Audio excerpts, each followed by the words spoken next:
Okey. Boleh buka tamu. Tapi tamu buka generator. Dia buat pakai pegang. Ha.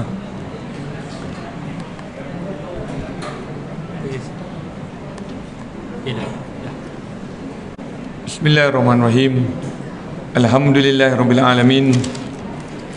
Wassalatu wassalamu ala sayyidil amin wa ala alihi at-tayyibin al-mutahhirin wa ala ashabil ghuril mayamin wa alaina ma'ahum wa fihim bi rahmatika ya arhamar rahimin. Tahiyatan mubarakatan tahiyatan wa salama. Assalamualaikum warahmatullahi taala wabarakatuh. Alhamdulillah summa alhamdulillah. Alhamdulillahi rabbil alamin. Segala puji bagi Allah Subhanahu wa taala, Tuhan yang telah memberikan kepada kita keizinan untuk kita berada di dalam bulan Ramadan al-Mubarak, bulan yang ditunggu-tunggu oleh ramai dari kalangan umat Nabi Muhammad sallallahu alaihi wasallam. Kerana bulan ini mempunyai segala kebaikan, mempunyai segala rahmat Allah, mempunyai segala pandangan Allah, mempunyai segala hikmah, mempunyai segala pemberian, dan Allah Subhanahu wa taala saja yang lebih mengetahui. Walaupun sesiapa pun yang mengatakan bulan Ramadan ini mempunyai ini dan ini, bahagian-bahagian, tapi tetap tak ada seorang pun tahu apa yang Allah Subhanahu wa taala akan kurniakan pada setiap orang yang ada di muka bumi ini.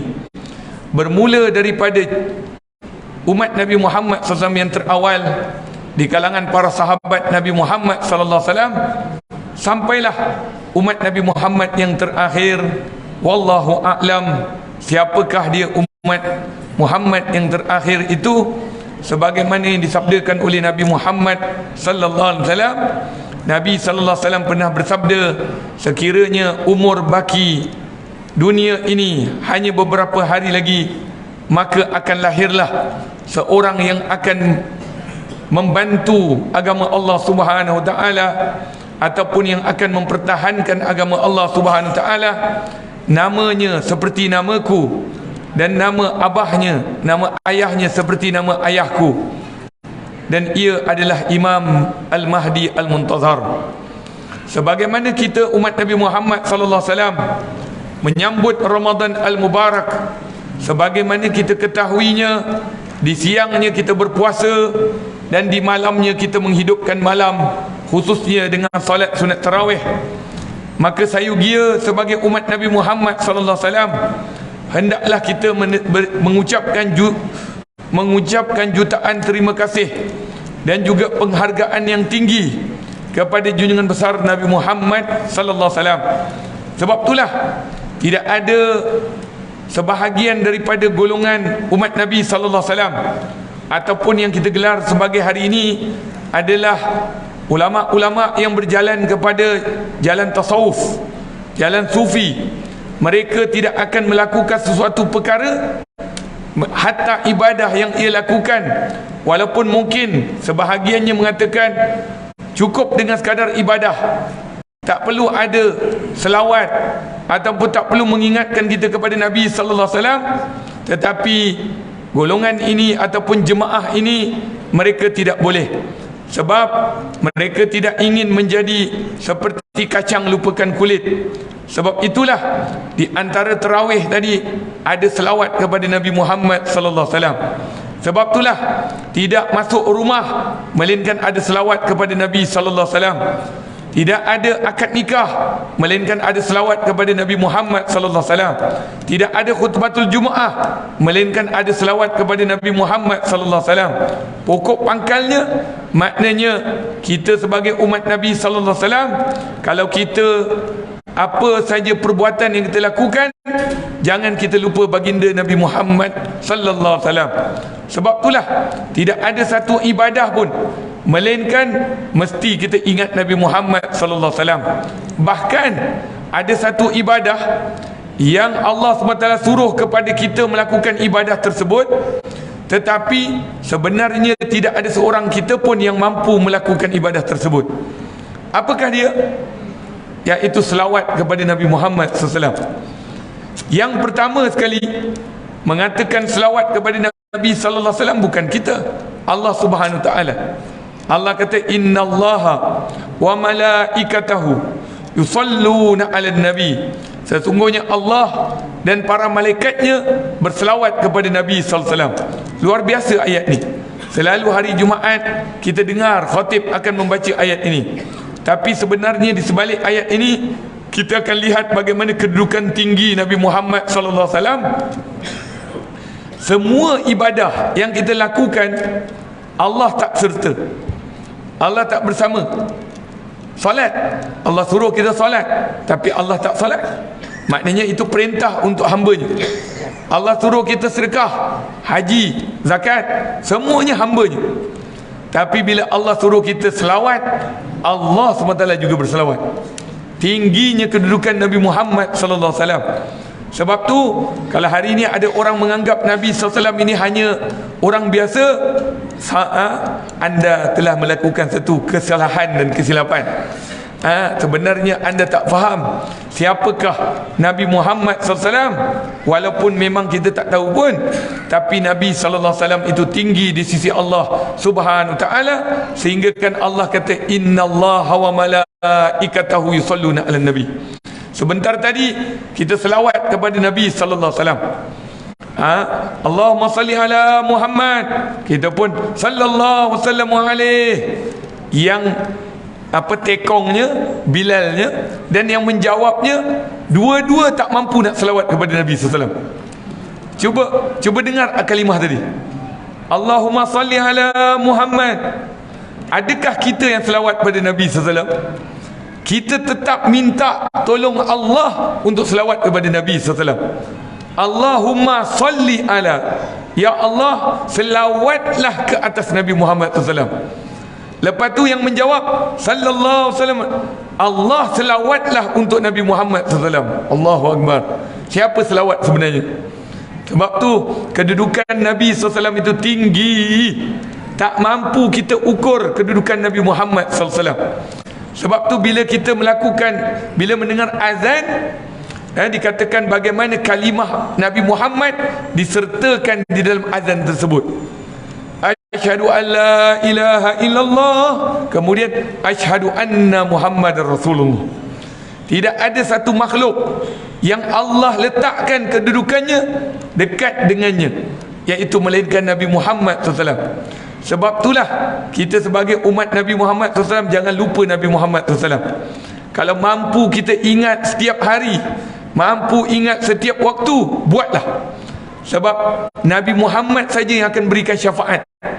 Walaupun anda solat malam 1000 rakaat sekalipun, walaupun anda sedekah 1 juta sekalipun, tapi kalau tidak melalui kekasihnya Nabi Muhammad SAW, maknanya Nabi Muhammad lah yang menentukan kepada siapa yang akan mendapat syafaat. Itu mahal yang diletakkan oleh Allah SWT kepada Nabi Muhammad SAW. Maknanya pahala yang kita buat ni semua untuk masuk syurga tetap melalui Nabi Muhammad SAW. Sebab tak ada seorang pun yang mengatakan saya masuk syurga dengan amal saya. Kalau kita ingat, saya baca kitab kitab nasihat, kitab Risalatul Mu'awanah. Saya mengajar di sini sebulan sekali. Memang tarikh ni lah. Memang bulan ni setiap hari Sabtu. Hari Sabtu minggu pertama. Ni minggu apa? Kedua. Minggu pertama. Baik, dalam hadis tu disebutkan Rasulullah sallallahu alaihi wasallam bersabda, tidak masuk syurga melainkan dengan redha Allah Subhanahu wa taala, melainkan dengan rahmat Allah Subhanahu wa taala. Kemudian para sahabat Nabi sallallahu alaihi wasallam bertanya kepada Rasulullah sallallahu alaihi wasallam, ya Rasulullah, tidak ada orang masuk dalam syurga melainkan dengan redha Allah, dengan rahmat Allah. Maknanya dengan amal bagaimana? Laisa bil amal. Amal itu bukti. Bukti kita menjadi hamba Allah, kita lakukan amal perbuatan. Tapi nak masuk dalam syurga mesti dengan redha Allah Subhanahu wa taala, mesti dengan rahmat Allah Subhanahu wa taala. Sebab itu ketika mana Rasulullah SAW ditanya, ya Rasulullah, bukankah dengan amal? Nabi kata tidak. tetap dengan redha Allah Subhanahu wa taala. Maknanya kalau kita dapat redha Allah Subhanahu wa taala, walaupun kita ini kurangnya ibadah, tapi dapat redha Allah, kita akan masuk dalam syurga Allah Subhanahu wa taala. Cuma jangan lupa Nabi Muhammad SAW.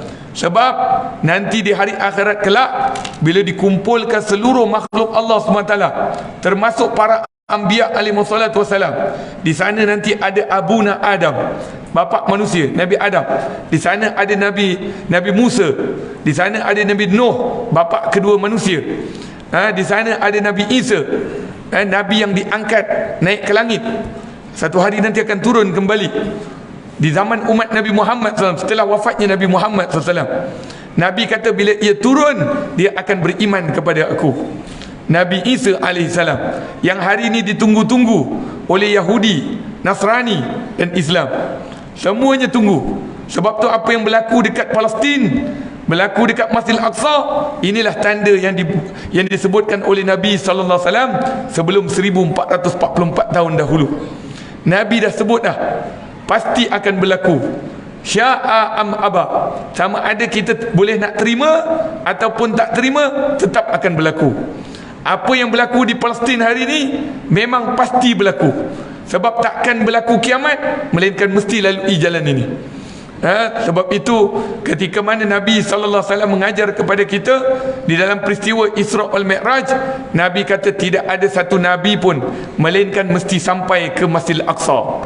Dan Nabi SAW telah mengiklankan kepada kita, jangan jangan bersangatan melancong ataupun melawat melainkan 3 tempat ini, iaitu Masjidil Haram, Masjid Nabawi, Masjidil Aqsa di Palestin, Masjid Al-Aqsa.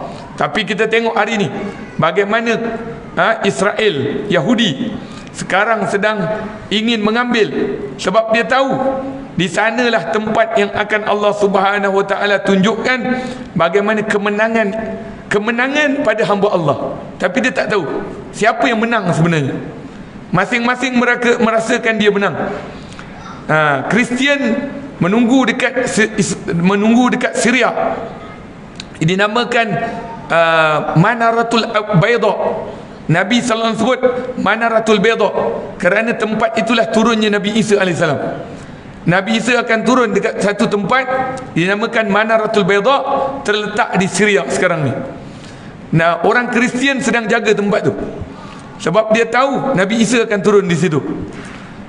Yahudi dia tahu sebab nanti akan datang Dajjal untuk memerangi memerangi Imamul Mahdi. Dan umat Islam kita tahu di sanalah nanti akan diberitahu oleh Allah Subhanahu Wa Taala, ya Muslim, di belakangku ini ada orang Yahudi.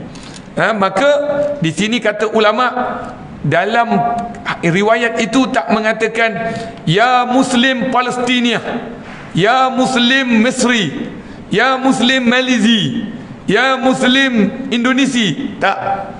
Dalam hadis tersebut ya Muslim, maknanya qadiyatul Muslim, urusan Islam bukan hanya satu negara saja, urusan Islam seluruh dunia.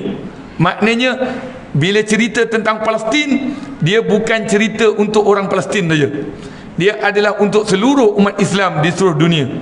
Sebab tu kita macam pepatah Melayu kata, cubit peha kanan peha kiri terasa. Ini adalah konsep yang sangat cantik bagi orang Melayu. Sebab dia tak boleh fikir diri dia saja, dia kena fikir orang lain juga. Baik itu di dalam peristiwa Isra wal Mi'raj, kita lihat bagaimana Nabi sallallahu alaihi wasallam menunjukkan kemuliaan umatnya ketika mana Rasulullah SAW masuk ke dalam Masjidil Aqsa untuk solat bersama dengan para anbiya. Masing-masing semua mengkedepankan Rasulullah SAW, mengkedepankan Nabi SAW, sampai Nabi menjadi imam kepada seluruh para anbiya alaihi wassalatu wassalam. Itu menunjukkan kemuliaan Nabi Muhammad SAW. Para nabi pun tahu. Tiba-tiba kita hari ini orang nak berselawat, kita kata alah, perlu ke selawat? Perlu ke kita buat majlis-majlis macam Maulid Nabi tu ataupun malam cinta Rasul itu, perlu ke? Sedangkan Rasulullah sallallahu alaihi wasallam menyuruh kepada kita supaya kita berpuasa setiap hari Isnin dan hari Khamis. Bila ditanya, ya Rasulullah, kenapa engkau puasa pada hari Isnin dan hari Khamis? Apa jawab Nabi sallallahu alaihi wasallam? Zaka yaumun wulidtu fi. Hari ini adalah hari kelahiranku. Maknanya hari Isnin Nabi puasa sebab Nabi ingat hari lahir. Menunjukkan di sini hari lahir Nabi itu utama bagi Nabi Muhammad SAW, dan dijadikan sunat untuk kita berpuasa pada hari Isnin. Hari Khamis, kata Nabi Muhammad SAW, setiap hari Isnin dan hari Khamis akan ditayangkan amal umatku. Setiap hari Isnin dan hari Khamis, pada hari Isnin dan hari Khamis akan dikembalikan rohku untuk aku melihat apa amalan umatku. Sekiranya aku melihat baik, maka aku akan puji Allah. Kalau sekiranya aku lihat sebaliknya, aku akan istighfar untuk mereka. Subhanallah. Dalam Nabi dah wafat, tapi Nabi sebut begitu. Punya prihatinnya Nabi Muhammad sallallahu alaihi wasallam. Sebab itulah bila solat sunat tarawih ini, kalau kita ingat ketika mana Rasulullah SAW pergi sembahyang tarawih, ataupun pada malamnya Nabi balik lepas sembahyang isyak, Nabi pulang ke rumah, kemudian Nabi datang balik. Disebutkan dalam riwayat itu tengah malam. Maknanya datangnya Nabi untuk solat tarawih itu tengah malam, tapi kita sembahyang tarawih lepas isyak. Sebab itu kalau kita lihat Rasulullah SAW solat, maka diikuti oleh sahabat Nabi. Kali pertama ikut, Nabi tengok ada seorang. Kali kedua tengok dah bertambah. Nabi khawatir ini akan jadi wajib bagi umatnya, maka Rasulullah SAW tidak datang hari ketiga, padahal masjid penuh. Kemudian lepas sembahyang subuh, Nabi kata, aku tahu kamu semua tunggu aku, tapi aku tak nak ia menjadikan wajib bagi kamu, maka ia adalah sunat. Sesiapa yang akan lakukannya, maka ia akan mendapat pahala ganjaran di sisi Allah Subhanahu Wa Taala. Tapi para sahabat tak berhenti di situ. Para sahabat terus. Sebab itu zaman Sayyidina Umar, Sayyidina Abu Bakar, sahabat terus, tapi semuanya semayang sendiri-sendiri. Jadi ke mana zaman Sayyidina Umar tak nak jadi macam zaman Sayyidina Abu Bakar, semuanya semayang sendiri-sendiri di malam Ramadan. Maka ia kumpulkan sahabat semua, satu imam di Masjidil Haram, satu imam di Masjid Nabawi, dua-duanya solat 20 rakaat sebagaimana yang disebutkan dalam riwayat. Maka sebab itulah yang asas pada sembahyang tarawih adalah 20. Sebab setelah wafatnya Nabi Muhammad sallallahu alaihi wasallam, maka Nabi kata, ambil sunnah khulafa ar-rasyidin al-mahdiyyin min ba'di. Ambil sunnah khulafa ar-rasyidin al-mahdiyyin min ba'di, maknanya lepas itu ambil sunnah khulafa ar-rasyidin al-mahdiyyin. Siapa yang meneruskan solat tarawih, maka ia adalah Sayyidina Umar Ibn Al-Khattab. Sayyidina Umar telah menghimpunkan dengan 20 rakaat. Maknanya siapa yang buat kurang daripada 20 rakaat ataupun lebih daripada 20 rakaat, adakah itu bukannya hukum tarawih? Adakah yang buat 8 rakaat bukan tarawih?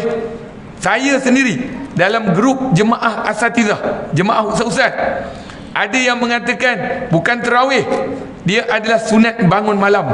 Dia kata sunatul lail.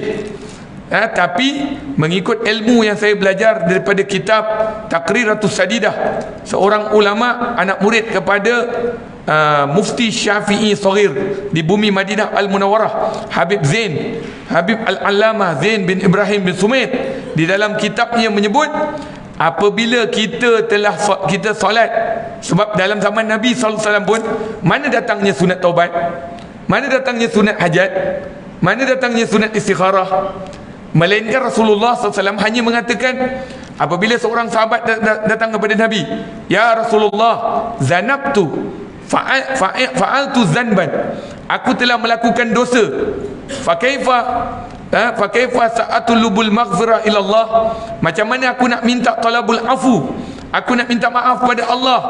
Lalu Rasulullah SAW kata, ambil wudu, hadap kiblat, solat sunat 2 rakaat, maka minta dengan Allah agar Allah ampunkan dosamu. Maka disitulah mazhab Syafi'i meletakkan niat memainkan peranan dalam ibadah. Innamal a'malu binniyat. Apabila kita niat dalam satu ibadah, kita kata usalli sunnat taubah, jadi dia jadi sunat taubat. Usalli sunat tarawih, dia jadi sunat tarawih. Usalli sunat hajat, jadi sunat hajat. Maknanya tak ada masalah. Bilangan itu mengikut apa yang kita niatkan. Kalau kita niatkan tarawih, jadilah tarawih. Hatta kita solat berjemaah tadi, tiba-tiba ada seorang dia niat solat hajat, dia tak solat tarawih, dia solat hajat, mengikut niatnya. Sebab itu ada soalan, hari ini kita buka pencerahan di dalam masalah tarawih. Adakah kita boleh solat sunat tarawih belum solat isyak? Tak boleh. Kena solat isyak dulu baru solat sunat tarawih. Sebab solat sunat tarawih masuk lepas isyak. Siapa yang datang ketika mana dia nak solat isyak, ada orang saya tengok dia tak solat bersama dengan imam, dia kata orang tu solat tarawih, kat saya nak solat isyak. Dia solat isyak dengan bersendirian, tetapi dia tinggalkan jemaah tarawih tadi, sedangkan dia boleh niat solat fardu isyak. Maka kenapa dia tak solat fardu isyak? Boleh, sebab dia solat 2 rakaat tambah lagi 2 rakaat, maka 4 rakaat. Itu dalam permasalahan kalau kita terlewat untuk solat isyak. Kalau dah solat isyak, alhamdulillah. Baik. Bagi orang yang sedang solat tarawih yang 8, ni ada kata mazhab 8, mazhab 20. Satu nak 8, satu 20. Siapa yang nak balik lepas orang habis semayang 8 rakaat, saya bab ni sebenarnya saya suka cakap lebih awal lagi. Sebab sebenarnya kalau kita lihat hari ini ada satu riwayat yang mengatakan kalau anda solat dengan imam, biar habis imam baru kita bersurai. Maknanya jangan tinggalkan imam selagi mana imam solat. Dapat pahala qiyamul lail penuh satu malam.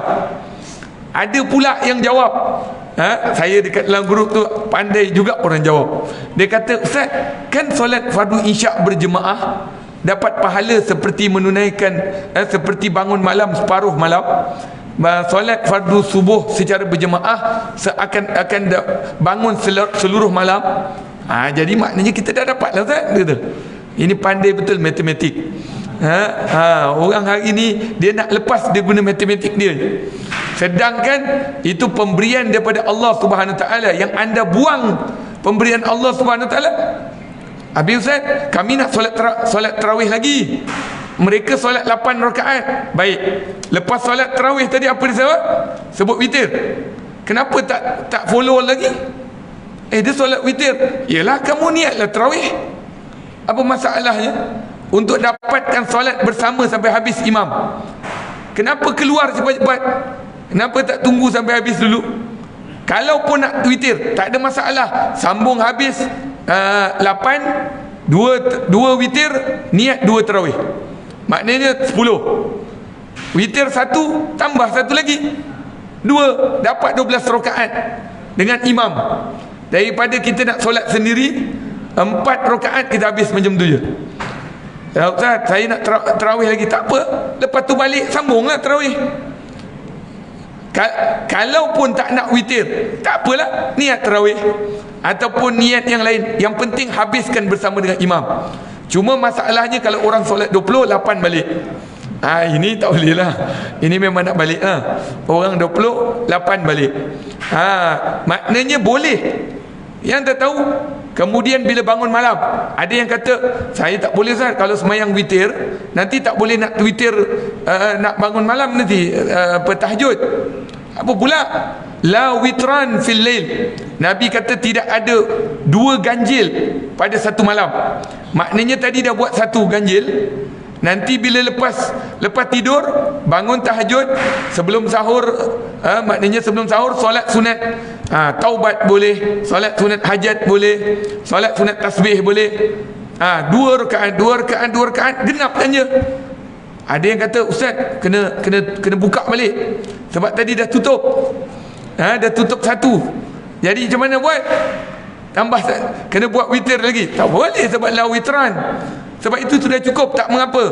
Witir tadi dah satu, tambah je nanti 4, 6. Tak mengapa, boleh. Dalam solat sunat tarawih, dia tidak ada boleh niatkan dengan terus usolli sunat tarawih 20 rakaat. Tak boleh. Sebab dia tarawih 2. Tapi witir, tahajud boleh. Sahaja aku solat sunat 10 rakaat kerana Allah Ta'ala, boleh. Tapi dengan satu tahiyat saja. Semuanya sujud lepas tu naik terus. Dia tak ada tahiyat awal. Itu kalau siapa yang nak niat, dipanggil niat wasil, sambung semua. Kalau fasil, 2. Inilah dia kelebihan yang Allah berikan kepada kita, umat Nabi Muhammad sallallahu alaihi wasallam. Untungnya kita menjadi umat Nabi sallallahu alaihi wasallam. Kelebihan yang Allah berikan kepada kita luar biasa. Di bulan Ramadan pukul 10.20 masih duduk lagi dalam masjid. Lepas ni katanya nak tadarus pula. Allahu Akbar. Untungnya kita berada dalam bulan Ramadan. Sebab tu Nabi Muhammad sallallahu alaihi wasallam kata apa? Betul tuan-tuan, hatta AJK masjid pun akan terasa. Nanti bila habis raya ni, ini orang dah sibuk sebut raya pula. Tunggu-tunggulah sikit, belum lagi. Macam mana kamu boleh kecil hati bila ada orang mengecilkan hatimu? Bulan ni pun boleh kecil hati. Macam mana anda kata hak Ramadan masih ada, anda pergi sebut Syawal? Punya kurang adabnya kamu dengan bulan. Nabi Muhammad sallallahu alaihi wasallam bila tengok bulan, Nabi beri salam kepada bulan. Maknanya Nabi muliakan bulan tersebut. Ini belum apa-apa lagi dah sebut Syawal, pula bergaduh pula. Ada kebila pula. La ilallah, raya tetap raya. Raya takkan hilang. Tapi ibadah Ramadan akan pergi. Sepatutnya kita akan mengalirkan air mata, menangisi tangisan. Sebab Ramadan tak sama dengan bulan-bulan yang lain. Betul tak? Andai kata Ramadan ni pergi, habis, kita nak tunggu Ramadan tahun depan, belum tentu yang duduk dalam ni akan ada pada tahun depan. Jadi sebab itulah, ambillah peluang, ambillah kelebihan yang ada pada hari ini. Kita sekarang dah 18 Ramadan. Maknanya hanya beberapa hari lagi, sikit demi sedikit dia akan pergi. Mudah-mudahan kita ambil peluang. Sebab tu Nabi Muhammad SAW kata apa? Kalau kamu, lau ta'lamuna ma fi Ramadan, kalau kamu tahu apa yang ada dalam Ramadan, la tamannau, nescaya kamu mengharap. Allah, ya Rasulullah, kenapa Tuan berkata begitu? Kalaulah kamu tahu apa yang ada dalam Ramadan, nescaya kamu meminta, kamu mengharap, kamu memohon. Maknanya apa? Kita tak tahu. Kita tak tahu apa yang ada dalam Ramadan ni. Tapi apa yang ada kita ikut je lah. Bila ada tilawatul Quran, tadarus Al-Quran, ikut. Bila ada bangun malam, ikut. Bila ada tarawih, ikut. Bila puasa jelah, itu memang wajib lah.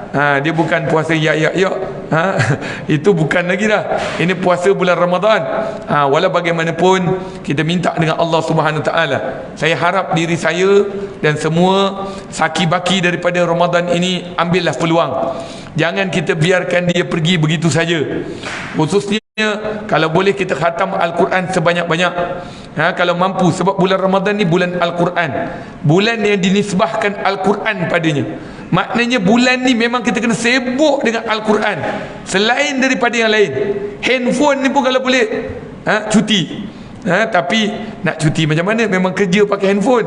Tapi kenalah orang kata orang kata apa, ala kadar. Waktu berhajat pakai, tak berhajat letak tepi. Ambil Al-Quran. Mudah-mudahan Allah berikan taufik kepada kita untuk merasakan nikmatnya Ramadan. Dan kalau boleh, kalaulah andai kata Ramadan tu nak berakhir, nak berpisah, ingat satu, Ramadan ni dia takkan kembali balik. Jadi maknanya kita tunjukkanlah sedikit perasaan kita pada Allah Subhanahu Wa Taala. Ya Allah, aku bersedih dengan perginya Ramadan.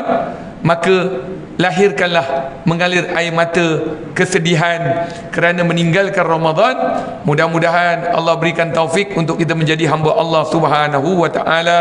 Saya minta ampun dan maaf atas segala kekurangan dan kelemahan diri selama ini. Terima kasih pihak pengurusan Masjid Surau An-Nur yang menjemput saya bersama dengan pada malam ini. Mudah-mudahan diberkati dan diridai oleh Allah Subhanahu wa taala. Sebelum saya menangguhkan majlis ilmu ataupun perkongsian ini, saya ada Mahat Tafiz Darul Muhibbin yang terletak di Jalan Enggang, Taman Keramat. Dekat sana, Taman Keramat sana, dekat Ulu Kelang. Jadi saya minta izin pihak pengurusan buka tabung untuk Mahat Tafiz saya. Kalau ada sesiapa yang nak derma untuk anak-anak Tafiz, jadi mudah-mudahan dipermudahkan hidup tuan-tuan dan puan-puan, digembirakan hatinya dalam kehidupan, dan mudah-mudahan kita semua akan masuk dalam syurga Allah Subhanahu Wa Taala. Dan yang terakhir sekali, ingat, hujung daripada Ramadan, minta dengan Allah nama kita dipadamkan di pintu neraka. Andai kata nama kita ada di pintu neraka, minta, ya Allah, minta sungguh-sungguh. Sebab bulan Ramadan inilah yang dikatakan bulan itu akhir, ditutup dengan pembebasan api neraka. Jadi maknanya kita minta dengan Allah, ya Allah, bebaskan aku daripada pintu api neraka-Mu ya Allah, dan masukkan namaku tertulis di pintu syurga-Mu ya Allah, ya Arhamar Rahimin, ya Arhamar Rahimin, ya Arhamar Rahimin. Wa sallallahu ala sayyidina Muhammad wasallam. Saya minta ampun dan maaf atas segala kekurangan dan kelemahan dari selama ini. Assalamualaikum warahmatullahi taala wabarakatuh. Takbir.